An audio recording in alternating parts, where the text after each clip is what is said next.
Hello students, कैसे हो सभी लोग। आज हम इस वीडियो में हमारा मराठी का चैप्टर 8 करेंगे जिसका नाम है शब्दांचे घर। ये एक कविता है जिसको कल्याण इनामदार इन्होंने लिखा है। आप यहाँ पर देख सकते हो इन्होंने लिखा है। तो इन्होंने इस कविता में बहुत ही सुंदर तरीके से बताया है कि इन्होंने इस कविता में ये एक्सप्लेन किया है कि कैसे एक शब्द, स्वर, वेलांटी कैसे एक घर में रहते हैं, वो बताया। हम कविता पढ़ेंगे, हमको अच्छे से समझेगा, ठीक है। तो देखो यहाँ पर क्या है, ए का मतलब क्या होता है, सुनो, वाचा मतलब रीड करो, मना मीन्स बोलो, ठीक है। तो ये जो शब्दांचे घर है, जो शब्द का ये जो घर है, देख सकते हो आप, इसके बारे में हमें बताया गया है। देखते हैं क्या है। सुंदर सुंदर शब्दांचे सुंदर सुंदर घर, त्यांतून काही हळवे हळवे राहत होते स्वर। देखो सुंदर मतलब आपको क्या मतलब मालूम है, ब्यूटीफुल, ठीक है। त्यांतून मतलब कि उसमें, हड़वे हड़वे मतलब क्या होता है, सॉफ्ट सॉफ्ट आप बोल सकते हो, मुलायम मुलायम, स्वर। तो देखो यहाँ पर क्या बोल रहे हैं, देखो स्वर क्या होता है। देखो आ ई उ आ तक क्या होता है, स्वर होता है। तो यहाँ पर बोल रहे हैं कि ब्यूटीफुल ब्यूटीफुल वर्ड्स का एक ब्यूटीफुल ब्यूटीफुल सा घर था, एक सुंदर सुंदर सा घर था जिसमें रहते थे हड़वे हड़वे मतलब मुलायम मुलायम रहने वाले स्वर उसमें रहते थे, ठीक है। स्वर मैंने आपको बताया आ ई उ आ तक लेकर स्वर रहता है, ठीक है। अब आगे क्या है, यहाँ पर आगे बोल रहे हैं, घरात होता काना मात्रा वेलांटीच्या मेळ, एकोप्याने खेळायाचे सगळे अक्षर खेळ, विरामचिन्हीचीही होती सोबत वरचेवर, सुंदर सुंदर शब्दांचे सुंदर सुंदर घर। देखो यहाँ पर क्या बोल रहे हैं, देखो काना क्या होता है, कोई भी देखो हम कहीं पर लगाते हैं तो एक आ की आवाज़ आती है जो लाइन लगाते हैं, ठीक है। वो मात्रा क्या होती है, ई की मात्रा, ऊ की मात्रा, ठीक है, उसकी मात्रा जो होती है वो। वेलांटी वेलांटी मतलब क्या होता है, देखो जो ऐसा एक ही आवाज़ निकलती है, वेलांटी, ठीक है। और एको प्याने मतलब एक साथ मिलकर, प्यार के साथ, खेळायचे सगड़े मतलब कि सब एक साथ मिलकर खेलते हैं, अक्षर खेल मतलब अक्षर का खेल। क्या यहाँ पर बोल रहे हैं कि इस घर में, ये जो शब्द का घर है, इसमें और कौन रहता है, काना रहता है, मात्रा और वेलांटी, ये सब इस घर में मिलकर रहते हैं, मिलजुल कर। और क्या बोले, ये मिलजुल कर प्रेम से खेल खेलते हैं। कौन सा खेल, देखो ये सारे जो काना मात्रा वेलांटी मिलकर शब्द बनते हैं, ठीक है। तो ये मिलकर शब्द का खेल खेलते हैं, अक्षर का खेल खेलते हैं, ठीक है। अब आगे क्या है, विराम चिन्हाची ही, देखो विराम चिन्ह आपको मालूम है, full stop, comma, exclamation mark, उसको हम विराम चिन्ह बोलते हैं। क्या बोलते हैं कि विराम चिन्ह भी होती सोबत वरचेवर, ये घर में विराम चिन्ह भी साथ में रहते हैं, वो भी साथ में ये लोग के साथ खेलते हैं, ठीक है। कोई भी देखो हम सेंटेंस बोलेंगे या अक्षर, तो उसके बाद फुल स्टॉप, कॉमा या एक्सक्लेमेशन मार्क लगेगा, तो वही बोल रहे हैं कि विराम चिन्ह भी इन शब्दों के साथ, इन अक्षर के साथ खेल खेल रहा था। अब आगे क्या बोले कि सुंदर सुंदर शब्दांचे सुंदर सुंदर घर, मतलब कि जो सुंदर सुंदर शब्द है उसका ये सुंदर सुंदर घर है, उसके अंदर का हमें इतना मालूम पड़ा। अब आगे देखते हैं आगे क्या है। तो यहाँ पर देखो बोल रहे हैं, एखाद्याची धुसफूस सुद्धा हवी हवीशी छान, प्रत्येकाला अर्थ वेगळा, सुख दुखाचे भान, मधले अंतर कुरवाडाया रेघांचे छप्पर, सुंदर सुंदर शब्दांचे सुंदर सुंदर घर। क्या बोल रहे हैं देखो यहाँ पर, एखाद्याची मतलब कि एक दो जन धुसफूस, देखो धुसफूस सुद्धा मतलब कि आप बोल सकते हो कुछ झगड़ा होना, ठीक है, आपस में कुछ बात बुरी लग जाना, झगड़ा करना, ओके, धुसफूस सुद्धा आप बोल सकते हो। हवी हवीशी छान मतलब कि छान मतलब अच्छा लगना। तो यहाँ पर क्या बोल रहे हैं देखो कि कुछ कुछ ऐसे शब्द, ये जो घर रहते हैं, इसमें एक दो ऐसे शब्द रहते हैं जिनमें आपस में झगड़ा हो जाता है, कुछ लड़ाई हो जाती है आपस में, तो ये देखकर भी मज़ा आता है, अच्छा लगता है। थोड़ा मोड़ा जो हो जाए, शरारत हो जाए, फिर जाके उन्हें समझाओ, तो इसके लिए अच्छा लगता है। कुछ अगर एक दो शब्द है छोटे मोटे जो आपस में झगड़ा कर लेते हैं। और क्या बोले, प्रत्येकाला अर्थ वेगड़ा, सुख दुखाचे भान। क्या बोले कि जो घर में शब्द रहते हैं सबका अर्थ अलग होता है। देखो हर एक शब्द का मीनिंग अलग होता है, तो ये बोल रहे हैं कि हर एक शब्द का अर्थ अलग होता है, ठीक है, वेगड़ा मतलब अलग होना। लेकिन क्या बोले कि सुख दुखाचे भान, लेकिन जितने भी शब्द घर में रहते हैं, भले से सबका अर्थ अलग है, लेकिन सब एक दूसरे के सुख दुख का क्या करते हैं, भान रखते हैं, मतलब कि उनका ध्यान रखते हैं उनके सुख दुख में, ओके। जैसे कि हम एक घर में रहते हैं, सब अलग अलग होते हैं, सबकी सोच अलग है, सब अलग जगह जाते हैं, अलग काम करते हैं, लेकिन हम एक दूसरे का सुख दुख का ध्यान रखते हैं, साथ देते हैं। तो उसी तरीके से यहाँ पर बोल रहे हैं। अब आगे क्या है, मधले अंतर कुरवाडाया रेघांचे छप्पर, सुंदर सुंदर शब्दांचे सुंदर सुंदर घर। क्या बोल रहे हैं यहाँ पर कि ये जो जो अल्फ़ाबेट होता है, इसके बीच का अंतर को मिटाने के लिए, हटाने के लिए हम क्या करते हैं, जो अल्फ़ाबेट है उसके ऊपर एक छप्पर डाल देते हैं। कैसे, जो अभी मैं लिख रहा हूँ यहाँ पर घर, तो दो अलग अलग अल्फ़ाबेट है, मैं इसके ऊपर एक छप्पर डाल दिया तो दोनों एक के नीचे आ गए, इन दोनों का अंतर मिट गया। तो हमें मालूम है दोनों एक छप्पर के नीचे हैं, एक ये रेखा एक रेखा के नीचे है। ठीक है, तो इन दोनों के बीच का अंतर मिटाने के लिए, कोई भी अल्फ़ाबेट के बीच का अंतर मिटाने के लिए हम एक क्या करते हैं, रेखा डाल देते हैं। ठीक है, सुंदर सुंदर शब्दांचे सुंदर सुंदर घर, क्या बोल रहे हैं कि ब्यूटीफुल ब्यूटीफुल शब्द के ब्यूटीफुल ब्यूटीफुल घर हैं। अब आगे क्या है देखते हैं। तो यहाँ पर बोल रहे हैं अभी आगे, कानो कानी कुजबुजताना अंकुर मन मन कोवडा, वाट मोकळी होऊन लागे कवितेचाही लढा, अवती भवती झिरपत राही गाणे काळी जबर, सुंदर सुंदर शब्दांचे सुंदर सुंदर घर। क्या यहाँ पर बोल रहे हैं, देखो अभी, कानो कानी कुजबुजताना मतलब कि कान में, कुजबुजताना मतलब फुसफुसाना, अंकुर, अंकुर मतलब होता है कोई नया प्लांट निकलता है, आप इससे बोल सकते हो नई बात कोई। मन कोवड़ा मतलब कि मन में कोई नया ख्याल आना, नई बात आना। ठीक है, तो यहाँ पर क्या बोल रहे हैं कि जब भी कोई शब्द के मन में नई बात आती है, नया ख्याल आता है, तो वो एक दूसरे के कान में फुसफुसा लेते हैं, बोल देते हैं। वाट मोकड़ी होऊन लागे कविताचा ही लड़ा, क्या बोले, इससे क्या होता है, जो भी रहता है उनके मन में वो बाहर आ जाता है और इससे कविताची लड़ा, एक कविता बन जाती है, मतलब एक सेंटेंस बन जाता है।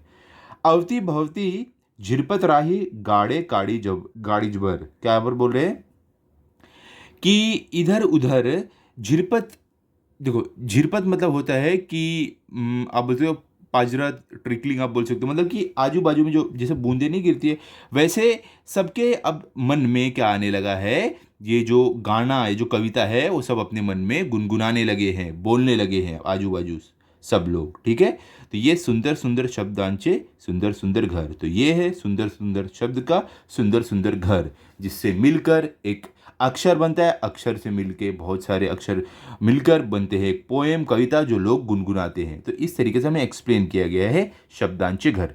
आई होप ये आपको अच्छे समझे होगी। अब हम करते हैं इसका क्वेश्चन आंसर, तो आप पेन और बुक लेकर बैठ जाओ, हम साथ साथ में क्वेश्चन आंसर करते हैं। ओके, तो यहाँ पर देखो मैंने आपके लिए लिख के रखा है, यहाँ पर क्या है, सबसे पहले आपको शब्दार्थ। ठीक है, इसमें फर्स्ट क्या है आपको देखो, हड़वे मतलब क्या होता है, हल्के, हड़ुआ, नाजुक आप बोल सकते हो। ठीक है, स्लो आप बोल सकते हो। स्वर का मतलब क्या होता है, सुर। ठीक है, मेड़ का क्या आपका मीनिंग है, मिश्रण, एकत्र येणे, सारे मिळून, मतलब कि मेड़ मतलब मिक्स होना। ठीक है, मिक्स आप बोल सकते हो इंग्लिश में। ओके, अब आगे क्या है, फोर्थ में आपको एकोपा, इसका क्या अर्थ होता है, एकजुट मतलब एक साथ। ठीक है, टुगेदर। फिर क्या है आपका धुसाफुस, धुसफुस, इसका क्या है आपका अर्थ, चिड़चिड़, जड़फड़ाहट। ओके, तो मतलब कि चिड़चिड़, आपको मालूम है चिड़चिड़ मतलब क्या होता है। ठीक है, अब देखो आगे क्या आपको, सिक्स्थ में आपको भान, इसका अर्थ क्या है, जानियो, लक्ष्य, ध्यान, जिसे आप बोल सकते हो अवेयरनेस। ठीक है, सेवेंथ में का अंतर, इसका अर्थ है आपका मदली, जागा लाभी, इसको आप बोल सकते हो डिस्टेंस या तो गैप। एट्थ में आपको छप्पर मतलब कि घरावरचे अच्छ धान, आप बोल सकते हो रूफ, जो घर का छत रहती है ना उसको बोलते हैं। फिर क्या आपको नाइन्थ में कानो कानी मतलब कि प्रत्येक कानाशी, मतलब कि एक कान से दूसरे कान। ठीक है, एक कान से दूसरे कान। ओके, टेंथ में क्या लड़ा, इसका अर्थ क्या है आपका जिवाड़ा, प्रेम, मतलब कि आप बोल सकते हो प्यार, अफेक्शन आप इंग्लिश में बोल सकते हो। फिर आगे क्या है, 11th में आपको झिरपत, इसका अर्थ है आपका पाजरत, मतलब कि आप बोल सकते हो ट्रिकलिंग। ओके, अब 12th में आपको क्या दिया गया है, काड़ीज भर, इसका अर्थ क्या है, मन भर, हृदय भरून, आप बोल सकते हो कि एकदम मन भर के। ओके, काड़ी भर मतलब मन भर। अब देखो आपको सेकंड में क्या दिया है, कोड ते लिहा, मतलब कि ये कौन है वो आपको लिखना है। पहले क्या है, शब्दांच्या घरात राहणारे, तो ये कौन कौन लोग थे, जो ये शब्द जो हमें ये पोएम दी गई थी शब्दांचे घर, उस घर में कौन कौन रहता था। तो क्या है आपका उत्तर, स्वर, काना, मात्रा, वेलांटी व विराम चिन्ह, ये अलग अलग सब रहते थे। अलग अलग जो शब्द में हम जो यूज़ करते हैं, जो हम सेंटेंस में यूज़ करते हैं, वो सब यहाँ पर दिया गया है। स्वर है, काना है, मात्रा है, विलांटी है और विराम चिन्ह, ये सब उस घर में रहते थे। आगे क्या, घरात एकोप्याने खेळणारे, तो क्या बोले, घर एक साथ होकर खेलने वाले कौन थे, सर्व अक्षरे, सारे अक्षर मिलकर घर में एक साथ खेलते थे। आगे अवती भवती झिरपणारे, क्या यहाँ पर बोल रहे हैं आपको, गाने। ठीक है, अब देखो प्रश्न नंबर 3 में आपको क्या बोल रहे हैं, कवितेच्या पुढील ओळी पूर्ण करा। यहाँ पे क्या है, हमें इनकम्प्लीट जो पंक्ति है वो दी गई है, हमें उसको कंप्लीट करना है। पहले क्या है, घरात होता, लास्ट में दिया अक्षरखेड, तो बीच का हमें फिल करना है। क्या है, काना मात्रा वेलांटीचा मेळ, एकोप्याने खेळायचे सगळे अक्षरखेड। ठीक है, सेकंड क्या है, एखाद्याची, लास्ट में आपको भान दिया, बीच का आपको फिल करना है। ठीक है, तो क्या है देखो, दुष्व सुद्धा हवी हवी हवीशी छान, प्रत्येकाचा अर्थ वेगळा, सुख दुखाचे बाण। ठीक है, ऐसे आपको फिल करना है। थर्ड में क्या है, कानो कानी, और आपको ये पूरा फिल करना है। ठीक है, तो कैसे आप लिखोगे, यहाँ पर देखो, कानो कानी कुछ पुछताना अंकुर मनकोड़ा, वाट मोकड़ी होऊन लागे कवितेचा ही लड़ा। क्लियर, ऐसे आपको लिखना है। अब देखो प्रश्न नंबर 4 में क्या है, यहाँ पर क्या बोल रहे हैं, खालील शब्दापासून अर्थपूर्ण शब्द बनवा। तो देखो यहाँ पर क्या है, यहाँ पर हमें जो वर्ड है ना, वो इधर उधर उसका लेटर किया गया है। हमें क्या करना है, उसको अरेंज करके एक वर्ड, एक शब्द बनाना है। जैसे कि लांटी वे, ये तो कुछ भी लिखा है, तो हमने क्या किया है, वे लांटी, यहाँ पे वे लांटी, ऐसे एक वर्ड हमने बनाया है। फिर क्या है, सफू धुसू, तो सफू धुस कोई वर्ड नहीं होता है, इसका क्या हमने बनाया, धुसफुस। फिर क्या है, रकुआ, तो ये भी कोई वर्ड नहीं, इसको अरेंज करते हैं, अंकुर बनेगा। फिर क्या है, कानी नोका, इसका हम अरेंज करके बनाएंगे तो कानो कानी बनेगा। क्लियर, अब आगे चलते हैं प्रश्न नंबर 5 में। तो क्या पे 5th में क्या दिया गया, खालील शब्दाना कवितेत आलेली विशेषणे लिहा। क्या बोले, जो ये कविता में जो भी विशेषण आया वो लिखो। तो क्या है, पहला देखो सुंदर घर, ठीक है, सुंदर ये विशेषण है। फिर क्या है, हड़वे स्वर, तो हड़वे ये विशेषण है। फिर क्या है आपको आगे, मनकोड़ा अंकुर, मनकोड़ा ये आपका विशेषण है। ठीक है, फिर क्या, मोकड़ी वाट, ये मोकड़ी क्या है, ये हमारा विशेषण है। ओके, अब देखो प्रश्न नंबर 6 में आपको क्या बोले, खालील शब्द साखड़ी पूर्ण करा। यहाँ पर देखो क्या आपको, सुनीता, तारा, राघवेंद्र, द्रव, वजन, नमन। तो हमें क्या करना है, आगे का पूरा करना है। ठीक है, तो हम कैसे करेंगे, यहाँ पे नमन के बाद देखो हम क्या लिखेंगे, नवरा, फिर राजा, फिर जावी, फिर उसके आगे ईद, फिर दो, वन, नशीब, बनावट, तरबूज, जमीन। ऐसे हमको पूरा करना है। क्लियर हो गया। अब चलते आगे, देखते हैं क्या है, खालील चौकटी वाचा, त्याप्रमाणे उरलेल्या चौकटी पूर्ण करा। यहाँ पर क्या बोल रहे हैं हमें कि ये यहाँ पर जो बॉक्सेस दिए गए उसको देखो कैसे लिखा है, उसी तरीके से हमें नीचे वाला कंप्लीट करना है। तो देखो क्या, कप का काटा, किसड़ी, कीव, कुसुम, कूट, केर, कैरी, कोपरा, कौल, कंठ। ठीक है, तो हमें क्या करना है, ये जो सण है इसका हमें क्या करना है, इससे ऐसे आगे जो दिया गया हमें फिल करना है सा लगा के। ठीक है, तो देखो पहले क्या है, हमें ये सिर्फ ग दिया है, हमने साग बना दिया, फिर मल दिया था हमने शिमला बना दिया, हमें ता दिया था हमने सीता बना दिया सा यूज़ करके, हमें मन दिया था हमने सा यूज़ करके सुमन बना दिया, यहाँ पे हमें प दिया था हमने सा यूज़ करके सूप बना दिया, यहाँ पे सेवक, यहाँ पे सैर, यहाँ पे सोने, यहाँ पे सौभाग्य, यहाँ पे संगत। ऐसे आपको करना था। ठीक है, सिंपली यही करना था। अब आगे चलते हैं, देखो प्रश्न नंबर 7 में आपको क्या दिया गया है, खालील चौकोनातील अक्षरामध्ये शब्द योग्य अव्यय लपलेली आहे। देखो यहाँ पर क्या आपको बोले, जो बॉक्स में दिया गया है इसमें से हमें क्या करना है, अव्यय ढूंढकर लिखना है। ठीक है, तो अव्यय देखो होता क्या है, अव्यय मतलब कि एक ऐसा शब्द जो भले से हम लिंग बदले, वचन बदले, कुछ भी करें वो वैसा का वैसे ही रहता है, वो चेंज नहीं होता है। तो यहाँ से हमें क्या क्या मिलेगा, ऐसे शब्द। यहाँ पर देखो आप, यहाँ पर आप देखोगे आपको पहले मिलेगा वर, वर यहाँ पर है देखो, फिर क्या है स आप देखो यहाँ पर है, नंतर, नंतर आपको यहाँ पर है, मागे, मागे कहाँ पर है, देखो मागे आपको यहाँ पर है, फिर क्या है साठी, साठी देखो आपको यहाँ पर है, फिर खाली, खाली कहाँ पर है, देखो खाली आपको यहाँ पर है, फिर देखो प्रमाणे, प्रमाणे कहाँ पर है आपको, यहाँ पर देखो प्रमाणे यहाँ पर है आपको, और देखो उसके बाद आपको क्या है, पुढ़े, पुढ़े आप देख सकते हो कहाँ पर है, यहाँ पर है, नज़ीक, नज़ीक कहाँ पर है, यहाँ पर आप देख सकते हो, यहाँ पर है। ठीक है, इसी तरीके से आपको लिखना था। अब चलते प्रश्न नंबर 8 पर, जो हमारा लास्ट है हमारी कविता का प्रश्न, क्या विराम चिन्हाचा वापर करून परिच्छेद सुवाच्य अक्षरांत पुन्हा लिहा। क्या बोले, यहाँ पे हमें क्या करना है, हमें पंक्चुएशन जहाँ जहाँ मार्क लगाना है। ठीक है, जहाँ पे कॉमा नहीं है, फुल स्टॉप नहीं है, एक्सक्लेमेशन नहीं है, क्वेश्चन मार्क नहीं है, उसको हमें क्या करना है, देखना है कहाँ हो सकता है और उसको वापस लिखना है पूरे सेंटेंस को। तो देखो यहाँ पर हमने लिखा है, आप देख सकते हो, जहाँ जहाँ कॉमा लगा है, जहाँ फुल स्टॉप लगा है, जहाँ क्वेश्चन मार्क आया है, सब हमने किया है, जहाँ एक्सक्लेमेशन मार्क है। तो इस तरीके से आपको करना था। क्लियर हो गया।